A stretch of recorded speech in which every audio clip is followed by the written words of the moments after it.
Isang mapagpalang afternoon po muli sa lahat nating mga ka-partners out there. And alam kong masaya kayo kasi hindi lang ako nag-iisa ngayon, di ba? Oo, may ka-partner na po ako sa wakas, mga kababayan, no? Well, anyways, before anything else, kamusta po kayo dyan? Luzon, Visayas, Mindanao, sa lahat ng ating mga kababayan out there. Ano na ba ngayon, no, ka-partner? Tuesday. Thank God it's Tuesday. Palagi ko talaga yung sinasabi dito kasi usually yung word na thank God, palagi lang yan sinasabi pag Friday ka, partner Jane, no? Pero ngayon, thank God it's Tuesday kasi marami naman marami naman talaga tayong dapat magpasalamatan every day sa Poong May Kapal na for all the blessings that we have received. So, kamusta naman kayo dyan, no? Bago ko ikamustahin muna si ka-partner Jane. Ayan mga kababayan, huwag niyo pong kalimutan, no? Mag-like, mag-subscribe po sa ating nag-iisang at minamahal nating YouTube channel, ang DZAR 1026. At meron po tayong bago din ngayon mga kababayan, no? Mag-subscribe po kayo sa YouTube din po natin ang 1026 DZAR Online. So may bago tayo ngayon na YouTube channel ka-partner Jane kasi alam mo, mahal na mahal talaga tayo ni Meta eh. So super mahal talaga tayo. Every time ay mga pages talaga tayo na nag-i-exist talaga, ayan, nawawala. So for the meantime, wala po muna tayong Facebook. Pero meron naman tayong mga Facebook page, mga kababayan sa SMNI News, ang Pulso ng Bayan, ang News Blast, kung saan doon pa rin po tayo nagpo-post ng ating punto de vista this afternoon. So ka-partner Jane, kamusta ka naman dyan? Palakpakan naman natin si ka-partner Jane. Welcome back sa programang Opinion Mo. Hello mga ka-partner, magandang hapon sa lahat naman nakikinig ng DZAR 1026. Yes. Radio. Welcome naman. Yeah, so medyo naging busy lang si ka-partner Jane, no, kasi pwede ba yun? Kasi gano'n din. Kasi she's studying kasi ngayon ng law. So, yeah, mga matatalino yan sila, mga kababayan, no? So, ayan, medyo mga legal po yung mga pinag-uusapan natin. Kaya medyo naglaylo muna just to focus. But anyways, no, ayan, pinagdadasal natin, no, na hindi naman siguro everyday na makakasama natin. Pero at least, no, mga kababayan, at least 5 times a week makakasama natin si ka-partner Jane sa ating programang Opinion Mo. So anyways, so sa lahat pala ng mga Team Live, Team Bluetooth, and Team Replay, magandang hapon sa inyo dyan, no? At sa lahat ng mga minamahal nating OFWs, no, wag niyo po kaming iwan. Ang mang-iwan sa amin pangit, sabi po yan ni ka-partner Admar, no? Kasi ka-partner Jane, during Makialam program, grabe talaga yung andami ng mga viewers, no? Oo, parang kapit na kapit talaga sila doon. Siguro kasi mga matatalinong diskusyon, di ba? Dito naman sa Opinion Mo program, dinisenyo talaga to para lang talaga magbasa tayo ng mga comments, mga kuro-kuro ninyo, mga kababayan, ano ba yung mga issues in life or mga issues sa ating bansa na dapat talaga nating bigyang pansin. Well, anyways, no, bago natin pumunta sa ating punto de vista, ka-partner Jane, kamusta naman yung ano mo? Buhay, parang miss you lang yung mga question dito. Kamusta naman yung buhay mo? At the same time, kasi di ba nagkaroon din tayo ng election, di ba ka-partner Jane? And I believe isa ka din sa absentee voting. So how's your experience naman during election? Well, okay naman so far. Yung absentee voting, wala namang mga ganap kasi hindi mo naman ipapasok, hindi ikaw mismo yung magpapasok sa baloto. Pero sana, nag-expect ako na ako yung magpapasok ng baloto. For experience. Doon sa bagong automated counting machine. Yun pala, hindi pala kasi isisil lang yun sa envelope. Iba yung ano na pinasok natin sa envelope natin pinasok. Envelope tapos may seal. Pero sana nga talaga nung kinount yun, talaga siya, walang nangyaring aberya habang nagpapasok sila ng sa absentee araw na mismo ng eleksyon. Tsaka hindi rin kami nalagyan ng indelible ink. Oo, kasi wala tayo nun, di ba? Oo, wala tayo nun. Pero okay naman, since it was my first time voting sa absentee, medyo okay naman. Yun, dismayado lang ako kasi walang ACM. Oo. But so far, generally, okay naman. Yes, so yun lang yung natin ka-partner Jay, no? Yun lang yung, hindi naman siya, it might be, we can call it fear, no? Or hindi talaga tayo sure kung pasok ba talaga yung mga binoto natin kasi wala din tayong resibo, unlike talaga dun sa on the day talaga sa May 12 election. Parang talaga full trust lang talaga yung ibibigay mo sa COMELEC para sa mga absentee voters na malaki ng tiwala mo sa COMELEC sila yung magtatago ng balota mo hanggang May 9, tapos sila din yung mag-feed doon, tapos hindi mo alam kung na-count ba, nag-overvote ka ba, or naiba ba yung yung lumabas sa resibo, hindi mo talaga alam. So, yun. Yeah. So, ano naman yung masasabi mo ka partner Jane with regards to kasi marami kasing lumalabas sa social media kasi I do believe kasi nung the day sa election kasi nasa media tayo, I was also assigned sa field, 'di ba? So, monitoring din sa mga lahat ng mga schools at doon tayo doon sa PTEX tayo doon na-assign kung saan doon nanggagaling talaga if may mga aberya from different places, doon yun, doon nangyayari yung mga announcements, no?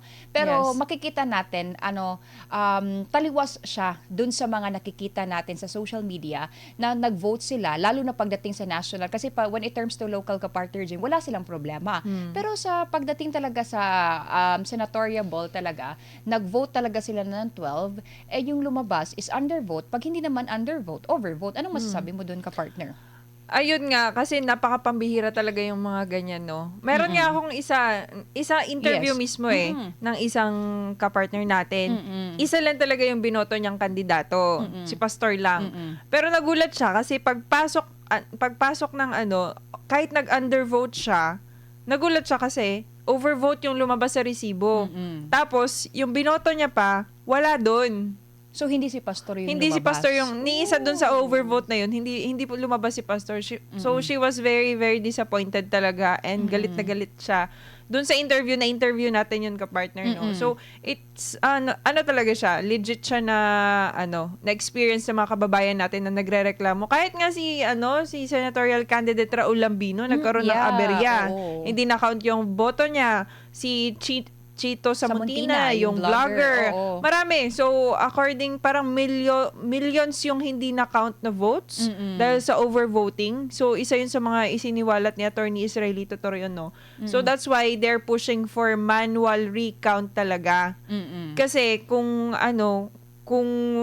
nakikita man natin na maraming aberya, I think it's enough naman para to call for a manual vote according to law. Yeah. So, ganun. Pero yun na nga ka-partner Jane, no? Kasi marami ding nagsasabi, actually yung COMELEC, generally daw, yun yung sabi nila na, walang naging problema, walang failure talaga this election. Pero contrary din talaga siya sa mga nakikita natin kasi nga pinipilit nila, lalo na ngayon na nanawagan tayo ng manual recount, mga kababayan natin, especially Pastor Paul Lucy Kibuloy, not just because of the position, but, di ba, yung tinatawag natin, transparency. Kasi kailangan talaga natin makita at malaman yung katotohanan talaga, yung totoong talagang nakuha ng boto ng mga bawat botante ka-partner, Jay, no? So, medyo, hindi natin, kung sa akin lang, no, medyo,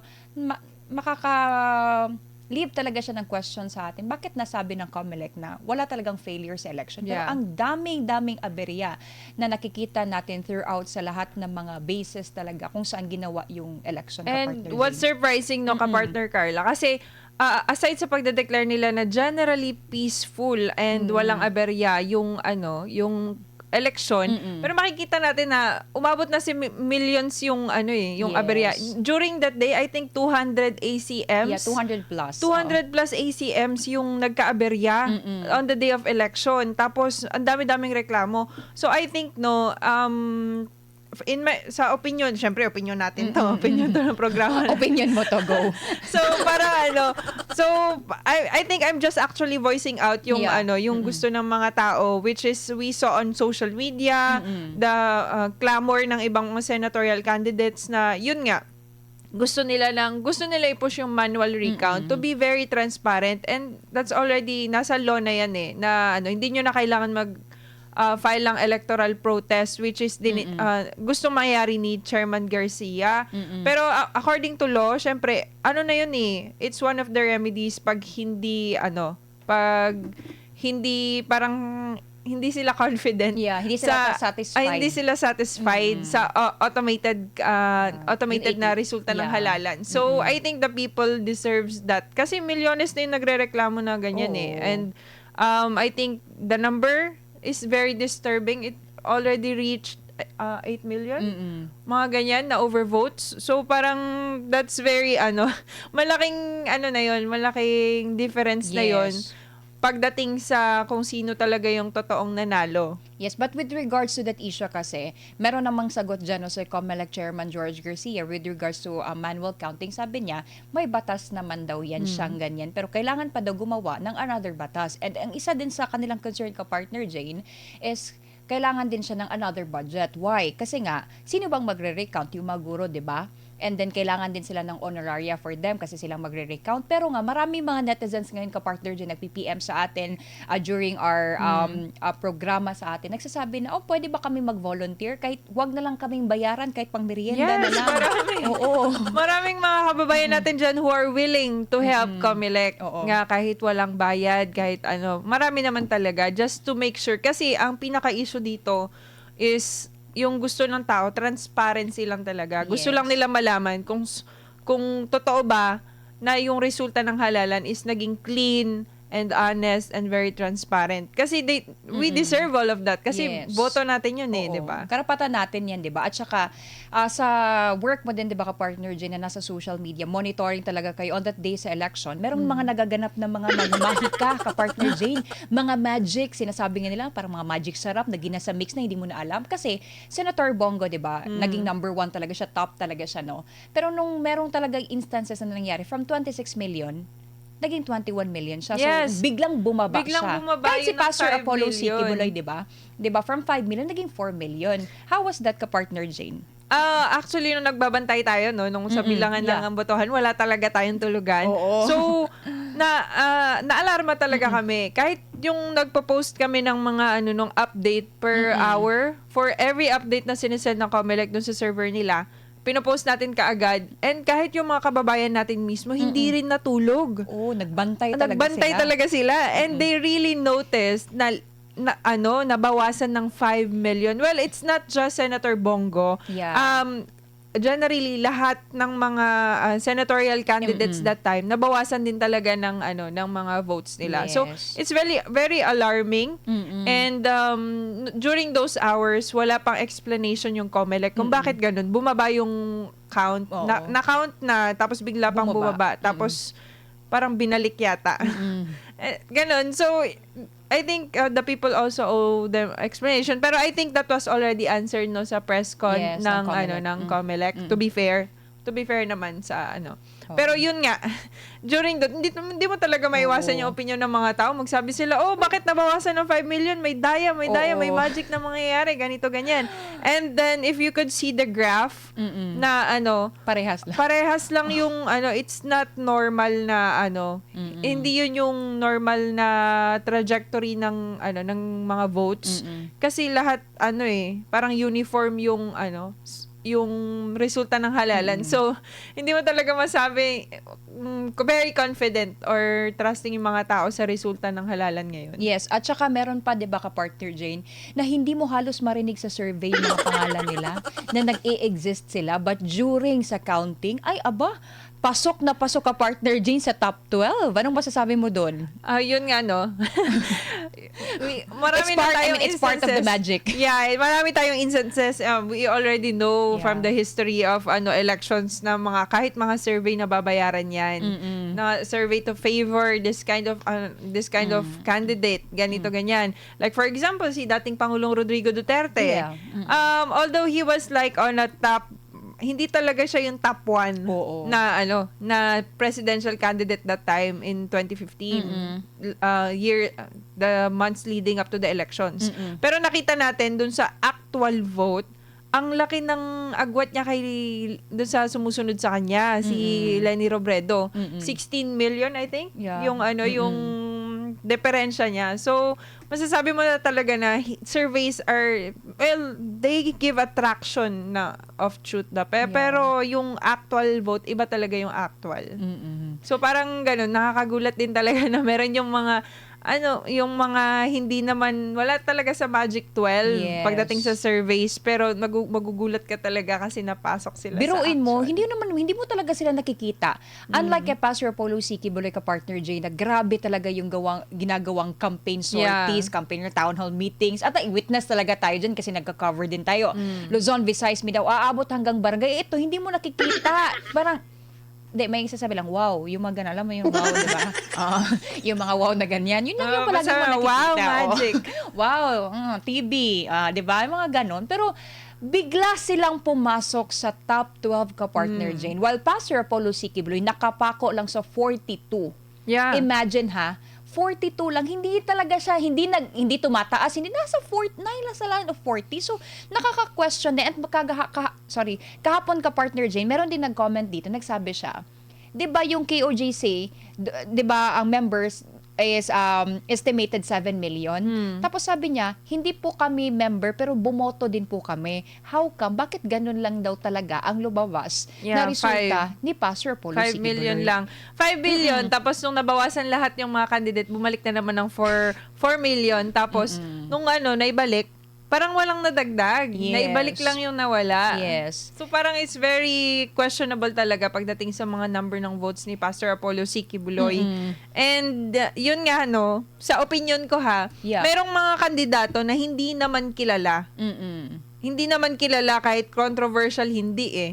Hindi kilala na dun sa actual vote, hindi ako makapaniwala. Mas malaki pa yung boto nila kaysa kay Pastor Apollo Sikibloy, who is very known, who is very controversial, kahit dun ka na lang tumingin. Yes, correct. And then, yun nga, parang nakakagulat talaga. So, for me, as a voter talaga, nakita ko na parang meron nga talagang There's magic. really something wrong, Yeah, may diba? something talaga. At saka, kapartner, before tayo pumunta doon sa ating punto de vista this afternoon, kasi block voting sa kapartner Jane di ba? When you say block voting, vote straight talaga yan. Kapag magboto ka kay Senator Bongo, let's say, di ba, hindi naman talaga sinabi na parehas talaga, same talaga sila na numbers na makukuha. Pero kapartner Jane, hindi dapat talaga silang nagkalayo. Di ba? Kasi block vote nga, mag-vote ka kay Senator Bongo, vote ka kay Ronald Bato, kay Congressman Marcoleta, pasok din yung 7 na mga senators from PDP. Pero how come ang layo talaga ng iba ka partner Jane, no? Yes, ka-partner. So parang nasasabi mo talaga na wow, there's magic. Mahilig ka lang na ng wow. O, di ba may mga pawaw pa. Well, anyways, no? Mga din kami dito ni ka-partner, ka-partner Jane, mga analyst din. Kasi yung mga Pilipino ngayon ka-partner Jane, dahil sa grabing problema ng Pilipinas ngayon, hindi na natin siguro kailangan political analyst, kasi tayo, may mga own version na tayo sa pag-iintindi, no? Well, you can be whatever you want sa social media. Yeah. Maging political analyst, maging political strategist, scientist, lahat Pero na. ka-partner Jane, pag nagsasabi ka daw dyan sa social media, fake news ka daw, o dapat daw, sabi nga ng COMELEC, wag daw abusin ang paggamit o abusuhin ang paggamit ng social media. So, ano bang masasabi mo doon since you are into social media, no? Ano ba yung parang, kasi sabi dahil daw sa mga, wag daw munang masyadong mag-stick dun sa mga news na nasa social media kasi nga nadadala yung mga Pilipino dyan. Yun yung mga pinagsasabi nila na fake news daw yung kumakalat sa social media. Well, actually, kung titignan mo talaga yung people are talking based on their personal experiences nung araw ng eleksyon. And you can not just dismiss that as fake news when mayroon tayong actual na mga interviews, may mga actual tayo ng videos, may mga actual na reklamo pagdating sa ganyan. And mga tao, sacred kasi yung boto nila.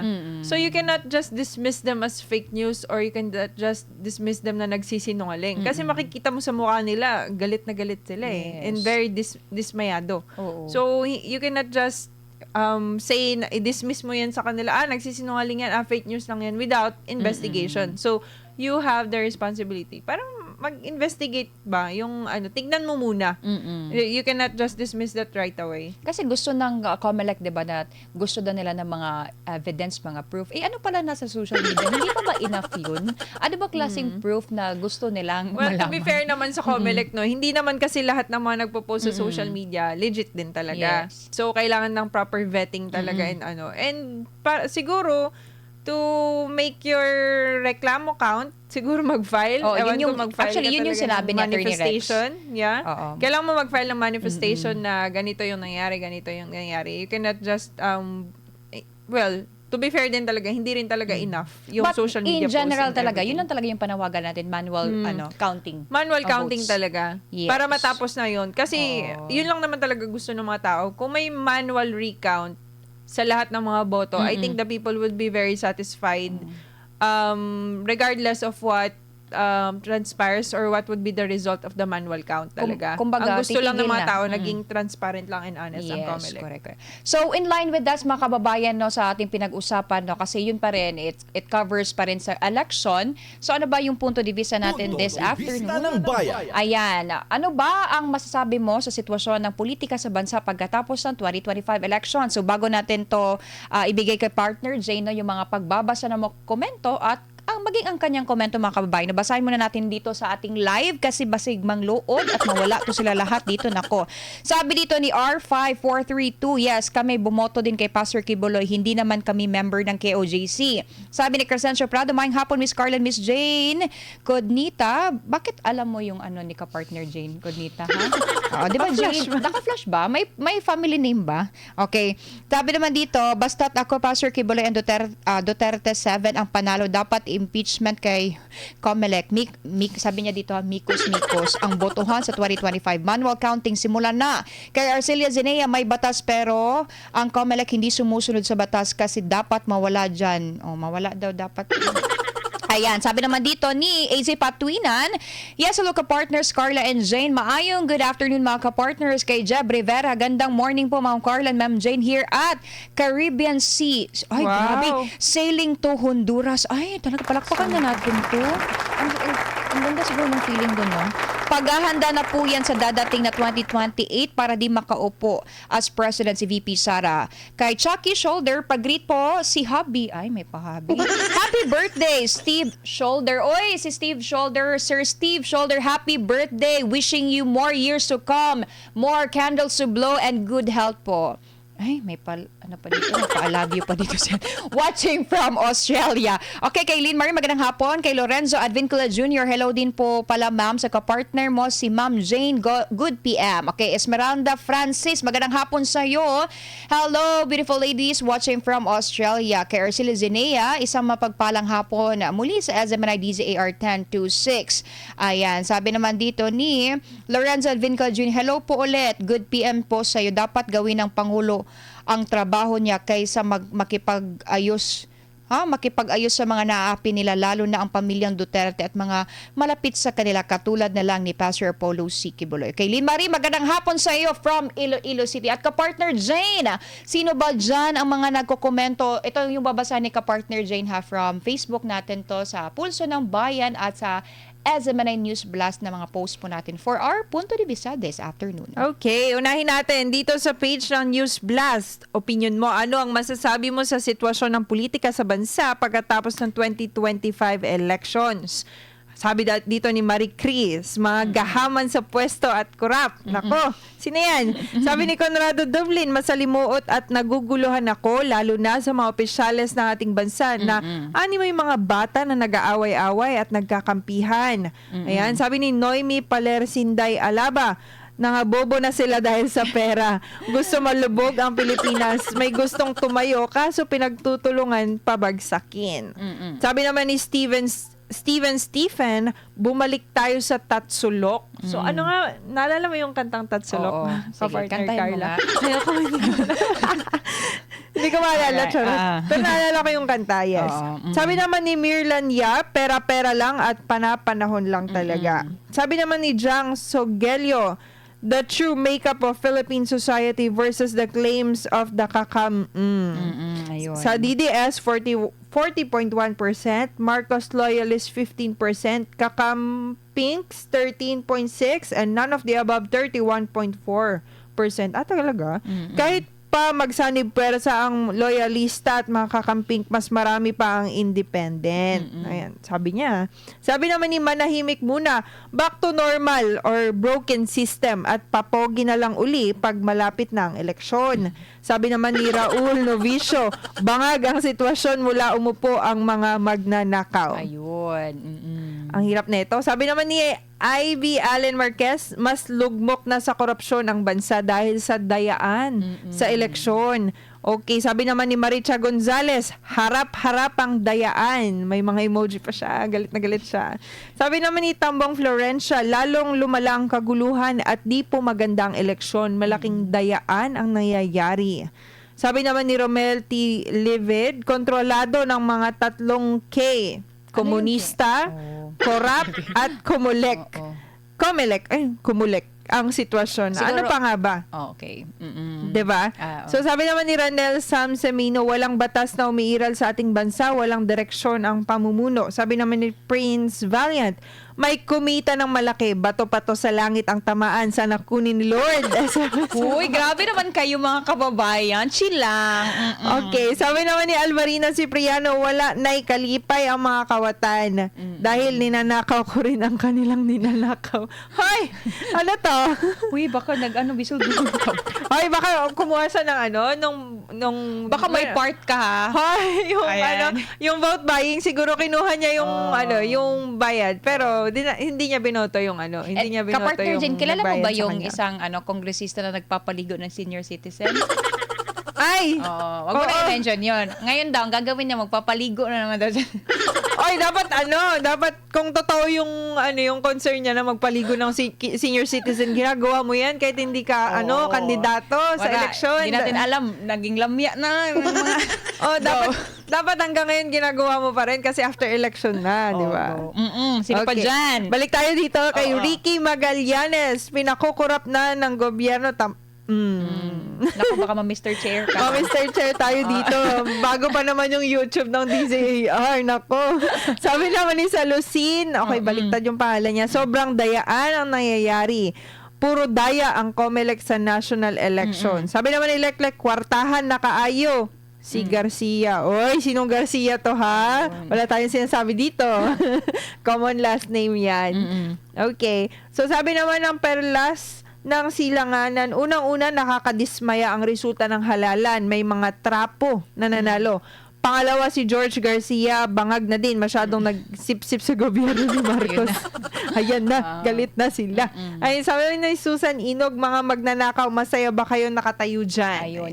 So mga kababayan, ito lang din yung paalala natin, no? Ayan, wag po tayong as much as possible, wag po tayong magmura, ganyan. Kasi kami ni ka-partner Jane dito, baka wala nang matira sa amin dalawa dito.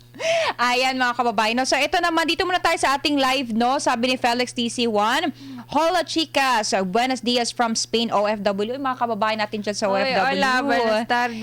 Yes, magandang hapon. Sabi naman ni Chucky Shoulder, still keep praying para sa pagbabago ng Pilipinas. Kaila Kwatserong Kunyang, marami ng mga politiko na pera at kapangyarihan lang ang habol, hindi magserbisyo. At ito tayo muna sa ating post mga kababayan no, sa DZAR 1026. Sabi ni Vanny 2K, basta manggagamit daw at traidor. Okay, sabi naman dito ni Axel, basta ang namuno balasubas, walang maaasa ng bansa natin, puro hirap. Sabi naman ni Billy Abaya, marumi pa rin hanggat may Marcos and Alianza. Sabi naman ni Ernesto Orgiba, Madaya, Bayarang, okay, Comelec, obvious sa Pandaraya. Sabi naman dito ni Provenciano, weak, that's the situation of politics in the Philippines. Sabi naman ni Lizelle, mekos-mekos at sagad ang dayaan. Alam mo ka partner Jane, no, may iba lang ako. I mean, inline pa rin dito sa topic natin. Meron din talagang senior citizen talaga na nagawa talaga siya ng video, no, and very frustrated talaga siya, very talaga siya, kumbaga disappointed siya kasi ilang oras alam mo ka partner Jane, pumipila talaga, hindi kasi natin yun na feel no sa absentee voting kasi medyo hindi naman mahabang pila kasi media friends lang naman din yung doon pwede. So pumila talaga siya ng mahaba, then suddenly may kodigo pa siya ha, kaya kasi matanda na siya, para sure talaga siya nung pagdating doon, pagboto niya ganun, iba yung lumabas, umiyak talaga siya kasi yung mga senators na ayaw na yun yung lumabas at saka parang tapos ang reason din minsan kasi ng Comelec ka-partner din na baka daw mali lang daw yung sinade niya. Anong masasabi mo doon? May kodigo ka na ha, tapos bibilangin mo pa ulit yan. 12 na senators, 'di ba? Yan 10 plus 2 yan. Pero baka daw iba yung lumabas kasi nakalimutan daw niya sino yung iboboto niya. Parang hindi naman pwede yun. Kasi Oo. kung meron kang kodigo, tapos syempre tinitignan mo talaga, syempre may make sure mo na tama yung na-shadean mo. Yes. Kahit ako, nung nag-shade ako, wala akong kodigo, pero I make sure, Yeah. binabalik-balikan ko, tapos binibilang ko na talaga, ilan na talaga yung naboto ko, na-shadean ko, kung 12 na ba siya. So, yun. Parang napaka-imposible. Tapos, makikita mo naman sa reaction niya, galit na galit siya, Oo. umiiyak na rin siya. So, parang, hindi mo naman pwedeng pasinungalingan agad yung personal Yes, experience correct. ng Oo. tao, di ba? Kasi yun yung maano natin, 'di ba, na own experience nila yun eh. Tapos ganun yung nangyayari. So wala naman masasabi mo ka partner diyan? Wala tayong naririnig na reklamo from Alyansa. Sabi na magsasabi, "Uy, Alyansa yung binoto ko pero Duterte ang lumabas." Walang ganun naririnig. Mostly Walang talaga ganun. Duterte or PDP laban pero Alyansa yung lumabas. Hindi baka sabihin nila ay pabor. Hindi po. Meron ganun talaga. Sa social media na tinitingnan natin, nagmo-monitor tayo, wala talaga tayong naririnig na ganun ang mga instances, mga kababayan, ganun yung mga nangyayari, mga wala talaga, ay Alyansa, bakit PDP yung lumabas, ganyan. At meron pa ka partner Jane ha, bago ka magbasa sa mga komento, eto ha, bumoto siya ng 12. Ang lumabas, 6 na Alyansa, 6 na PDP. So, yun yung niya. Pero yung boto niya, PDP, vote straight talaga siya. So, medyo, actually, President Bongbong Marcos himself and Speaker Romualdez has experience also ng hindi tinanggap yung nila. Yeah, hindi tinanggap. Pero, 3 times ata. Pero sabay-sabay sila, no? Galing. No? Sabay-sabay, no? Wala lang. pero tinanggap naman na daw after 10 to 15 minutes na inayos nung technician yung ACM, tinanggap naman na yung balota. Pero ikaw mismo, 'di ba, president, ikaw mismo naka-experience ka ng aberya ng election. So parang 'di ba? Kung 200 yung ACM na nag-malfunction on the day of election and kasama na yung sayo, 'di ba? Yes. Wouldn't be a concern? Wouldn't it be a concern para para i-check mo din yung resulta ng halalan just to see that just to show the people that you are for transparency and Yes. accountability, 'di ba? So, sino pa dyan ka partner Jane sa mga nagko-komento? Punta naman tayo dito sa post ng Pulso ng Bayan. Yes, go ahead. Dito. Okay, sabi ni Luis Tanyote, dismayado ang mga tao sa nangyari sa eleksyon. Dapat nanalo ang senatorial PDP laban lahat kasi boto ng mga sambayanan solid straight. Okay, God knows. Sabi naman ni Richie Bruno, bumaba na ang dapat bumaba dahil walang pagbabago talaga kung ganun pa din ang mamumuno sa ating bayan. Sabi naman ni Choi Saul, wala pa ring pagbabagong mangyayari, talamak pa rin ang korupsyon. Mataas na mga bilihin, pagpapataw ng mga kaukulang buwis sa samot-saring mga binabayaran na buwis ng mga mamamayan. Kalat pa rin ang kahirapan, mababa na sahod ng mga manggagawa, paglalaan ng malalaking budget sa mga sandatahang panlakas habang ang mga guro gumagapang pa rin sa kahirapan, baon sa utang at ang gobyerno natin ay laging inuuna ang kapakanan ng mga dayuhan imbes na proteksyonan ng interes ng ating mga mamamayan. Well, that's true, no? That's very sad. Kasi yung mga guro natin hanggang ngayon mababa pa rin yung Yes, mababa talaga yung sweldo. Tapos malaki ang sa sandatahang lakas kasi nga dun sa mga foreign policy na parang hindi pumapabor para sa Pilipinas, na parang mas lalong pumapabor pa sa digmaan, di ba? Yes. So yun. Sabi naman ni Mayetro Abogado, mas grabe ang dayaan sa eleksyon, kawawa ang public servants na sincere sa kanilang tungkulin. Correct. Sabi naman ni Jocelyn Beliero, malawakang dayaan. Sabi ni Pe Kunz, nabahag ang buntot ng bangag, walang bati ituloy ang impeachment kay VP ng magkaalaman kung sino ang bobo at bangag. Sabi naman ni Bernam na very questionable daw ang nangyari sa sa halalan, may Election. dayaan. Yes. Okay. Sabi naman ni Never Fade Moriel, walang kwenta, pera-pera na lang ang labanan. Tapos sabi naman ni Gauss Lechon Manok, wow. Ang sarap naman ng Sarap naman ang pangalan mo. Oo. Bakit ganun yung mga pangalan nyo? Ang sarap-sarap. Nakakagutom. Wala na daw siya kakampi, kaya nakipag-ayos na lang daw siya. I think they're talking about yung statement ni Pangulong Marcos sa podcast na, niya with, na gusto niya makipag-ayos sa mga Duterte. Okay. Ano masabi mo doon ka partner Jane na biglang ganun yung naging statement niya? Well, for me, I don't know, no. Nagkaroon na rin tayo ng trust issues sa mga sinasabi ng ating pangulo, no. Kasi nung tumakbo siya, sabi na unity, marami siyang ipinangako na na mga bagay na kanya ipagpapatuloy na nung naging presidente siya, hindi niya ginawa. Yes. Ginawa niya yung kabaligtaran. So he promised a unity team. He did when he was in office, hinayaan niyang ma-impeach yung vice president niya. Yes. 'Di ba? So parang ang dami niyang sinabi, yung 20 pesos na bigas. I mean, Wala. meron, ginawa nila, pero hindi naman siya yung totoong lang. Parang subsidized lang talaga siya. Actually, after 3 years pa, nung start na pero siya. it's not widely available talaga sa mga tao. At saka nag-exist pa ba siya ngayon? Selected places lang, mga ganyan. Kadiwa stores, diba? Yeah, Kadiwa stores lang. Gaano ka ba katagal yung Kadiwa stores? Tsaka, Are they forever? Tsaka, very feasible ba yun? Kumusta naman yung mga magsasaka natin, di At saka ba? bakit sa Visayas lang ka partner, Jane? At saka, kumusta naman yung mga kababayan nating mga magsasaka kung ibe 20 pesos mo lang, di ba? Parang, pero yung presyo ng mga pataba, presyo ng mga nung mga kapital Medisina na nila. ginagamit nila. 'Di ba? So parang kulang pang 20 pesos na kapital para sa kanila. Kawawa naman yung mga totoong magsasaka. So yung hindi niya na-deliver 'yon. So ngayon yung sinasabi niya na gusto niya makipag-ayos lalo na sa mga Duterte. Is it not too late? Kasi the impeachment is going to be i-hear na 'yan pag open ng Congress sa June. Tapos si Presidente Duterte nandun na sa The Hague. So 'di ba? Do you think, I don't know, hindi naman tayo mga Duterte, hindi tayo magde-decide. Pero let's leave it to the Dutertes if they are still willing, considering the damage that has already been done sa kanilang family, di ba? So, yun.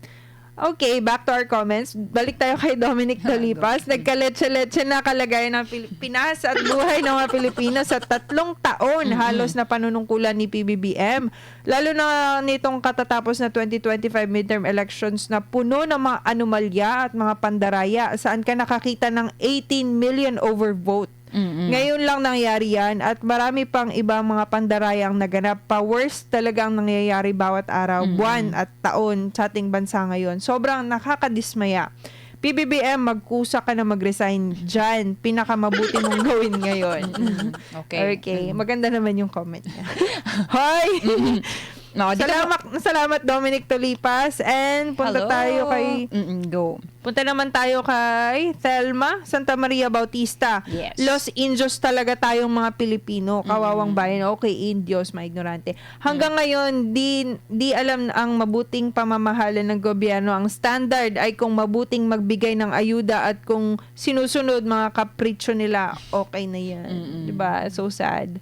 Sabi naman ni Sergio Avendaño, BBM admin, they're all greed for money and power. Labanan po natin, magkaisa po tayo laban sa oligarko at elitistang grupo.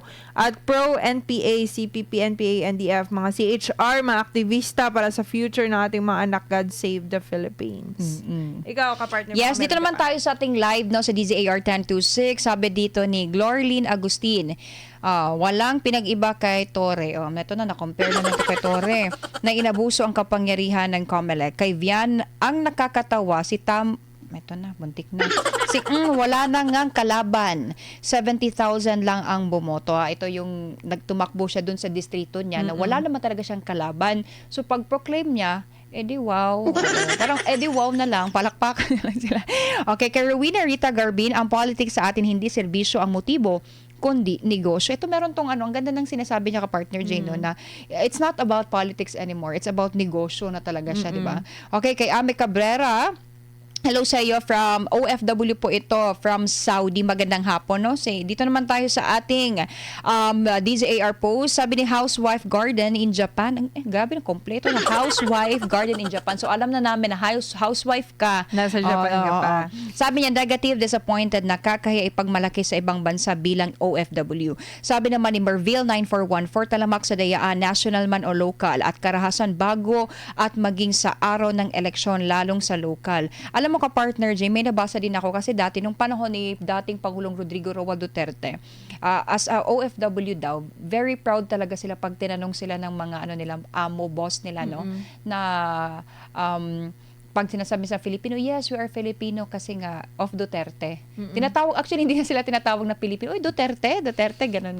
Ngayon daw, sa mga nangyayari sa Pilipinas ka partner Jane, actually ito from them, opinion din nila at nararanasan talaga nila doon na parang hindi na sila nagiging proud anymore dahil sa mga nang-i-experience at nangyayari ngayon sa bansa ka partner Jane. So, well, ang ano ko lang is nakakalungkot naman talaga kasi being a Filipino, 'di ba? Masarap kaya maging Pilipino ka partner Jane, 'di ba? Pero sa mga nangyayari parang sa kanila sa OFW, they are not proud anymore to be called as a Filipino. Pero nung panahon daw talaga ni FPRD, grabe, taas noo talaga yung Pilipino Yes. dun. Kumbaga, kung sabi sa'yo, wa dyan makahilabot, di ka ba, magara-gara ka, dili ka pwede hilabtan, oo. Pero ngayon, parang, okay, ganun na lang ba ang worth ng Philippine? Ay, may ba? Alright, sabi naman dito ni Aima, opinion ko, okay, BBM, bumaba ka na sa pamumuno ng Pilipinas, maawa ka sa mga Pilipino at iutos mo ibalik sa Pilipinas si Tatay Digong. Yan ang pakiusap ko sa iyo. BBM, please. Ganun yung ano niya, please. Sabi naman dito ni Michael John Filiartos, may dayaan ng machine at pagbenta ng boto. Sabi naman ni Fauna's side, dayaan pa more but ayaw ng hybrid manual count and online kasi maka-hocus-focus o hocus-focus kung magkaaberya ang machine, wala na. Yun din yung problema ka partner dyan ng mga OFWs natin na bumoto sila online. Yeah. Kasi ang iba kasi ka partner Jane, hindi talaga into online. Ako honest talaga, wala talaga akong pasensya sa online na partner Jane. Pag maglo-loading ka dyan, iiwanan ka talaga, bahala ka talaga dyan. Okay, meron din tayong may experience din tayo sa mga kababayan Yes, natin go sa ahead. Japan. Nung una kasi, pag magboboto ka, magme-mail sa'yo yung since you're already a registered voter, ime-mail sa'yo ng embassy yung balota. Okay. Yeah. Matatanggap mo yung balota sa mail. Tapos, i-shadean mo. Shadean mo siya according to your, dun sa mga iboboto mo. Tapos, ime-mail mo ulit, pabalik ng COMELEC. So, ganun. Or, you can also do it personally, doon mismo sa, sa embahada. So, ganun. Ganun yung botohan, absentee voting sa abroad. Pero ngayon, maraming mga kababayan natin na parang na-discourage sila kasi days leading to the election, 'di ba? May nagsiwalat na may malaking ang dayaan na mangyayari lalo na pag connected sa internet. Yes, oo. Yung pagboboto kasi syempre maraming ang hacker, maraming and history tells us na meron nga talagang dayaan. Kailan pa ba naging walang dayaan, 'di ba? Sa election. So, ganon. Na talaga na maraming mga kababayan natin aside sa hindi bumoto kasi na-discourage sila, maraming mga kababayan na hindi bumoto abroad kasi parang may mga places na maliit yung voter turnout dahil nga online yung Tas meron tayong syempre mga OFW, mga Pilipino din na may edad na, hindi natin masasabi na very sila sa pagdating sa online. Hindi sila well-versed paggamit sa internet. So, ganun nga. Mas prefer nila yung manual talaga na pag-shade ng mga balot sa mismong balota. Pero, yun yung mga nila yeah, concerns, no? concerns. Ayan, dito naman, no, sabi naman dito ni Manilyn Artuza, ang dami ng addict tulak ngayon, wala na ang kamay na bakal. Sabi naman dito ni Roy Urbano, Marcos Jr. is incompetent and failure. Sabi naman dito ni Orly Aba, kanya-kanyang pamamaraan this admin face-to-face corrupted. Sabi naman, the Filipina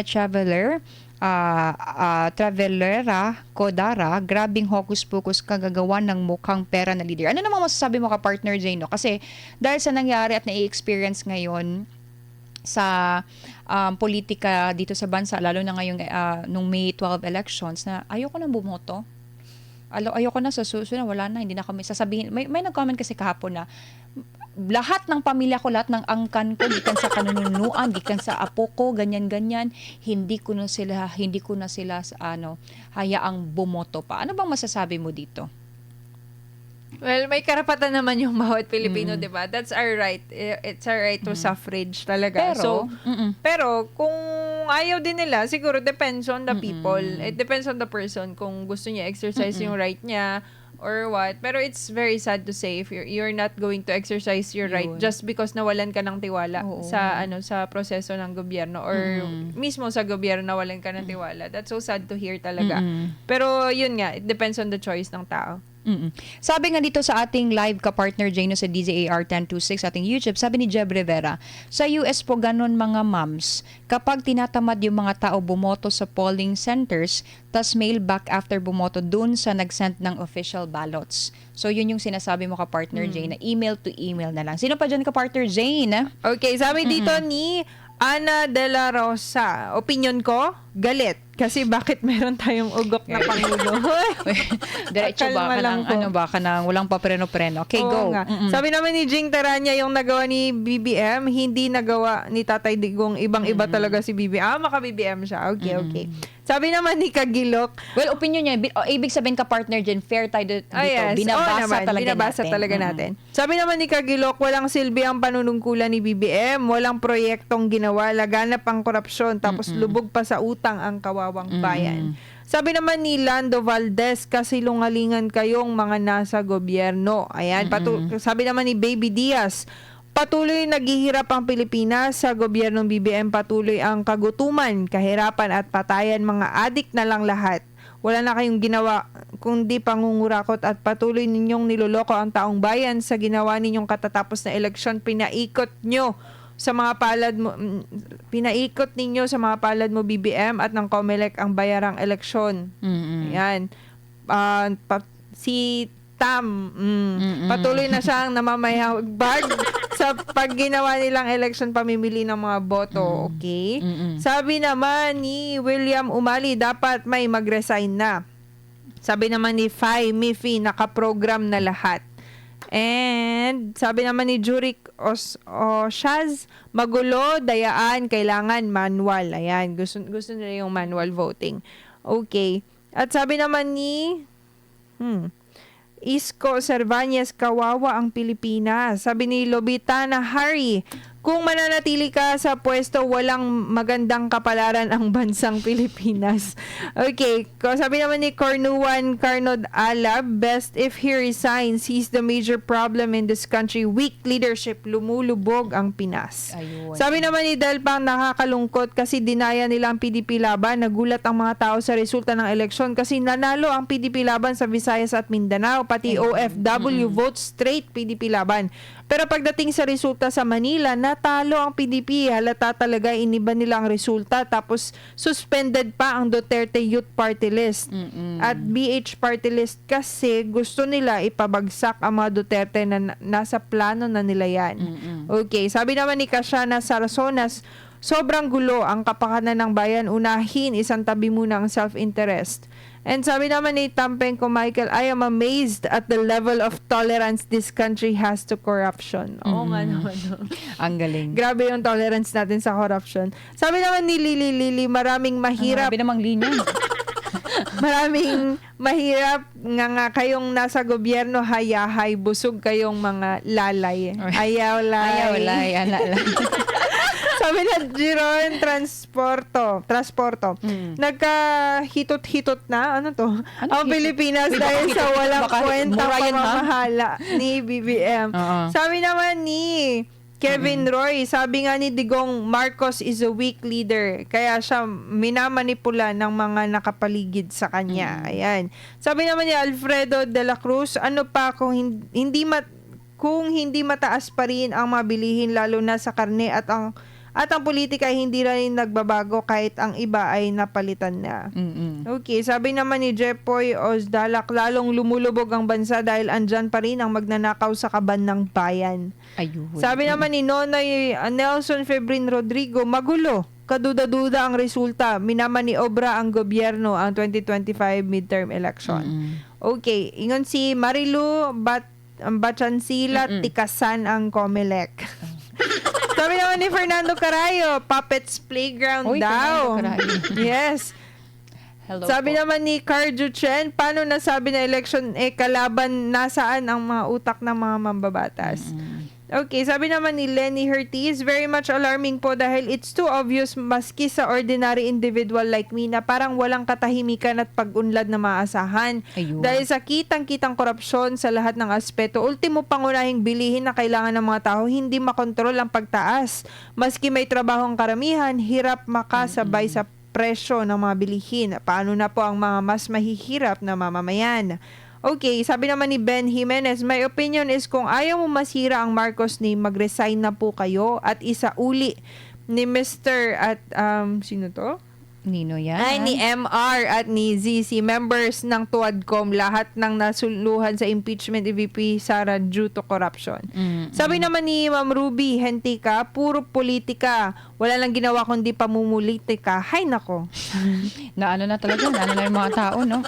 Sino pa Okay. dyan? Bago tayo tuluyang magtapos, mga kababayan, mga partners. Okay, mga iba pang mga pahabol ng mga comments. Sabi naman ni Rio Oga Sawara, patuloy na paglubog ang ating bansa hanggat si Marcos ang presidente. Okay. Sabi naman ni Suraida, nagkagulo-gulo lalo dahil naglalaglagan na at naglabasan na yung totoong plano ng administrasyon. Ayan na. Sabi naman ni Ernie Ferrer, he is trying to clean himself papogi style. But don't worry, Boss BBM, sa next survey, you will be the highest pointer ulit sa disapproval rating. Ayun, okay. At ayun na mga kababayan, no, maraming salamat ulit sa inyong mga komento na parang nanggigigil na, umiinit na, sabay po sa init ng panahon na nararamdaman natin, no? Well, anyways, no, alam namin marami pang nagko-commento but we don't have enough time. So, bukas po, babasahin po natin ulit yan yung mga komento nyo. So, bago tayo tuloy magtapos, ka-partner Jane, kakala mo,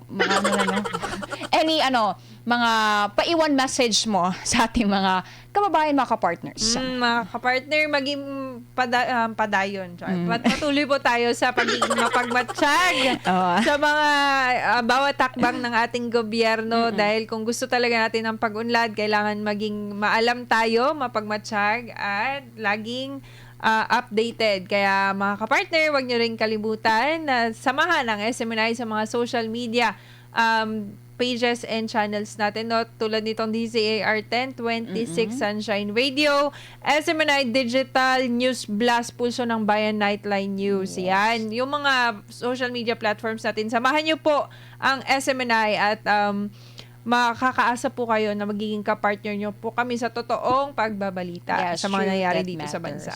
Well, anyways, mga kapartner, huwag nyo po kalimutan ang programang Opinion Mo from Mondays to Fridays, 5 p.m. to 6 p.m. Maraming salamat at paalam. Alam. Samot-saring opinyon, kuro-kuro, reaksyon, pananaw at komento ang inyong natunghayan dito sa Opinion Mo. Muling pakinggan sa mga araw ng Lunes hanggang Biyernes sa ganap ng alas 5 hanggang alas 6 ng hapon. Dito lamang sa DZAR 1026 SMNI Radio.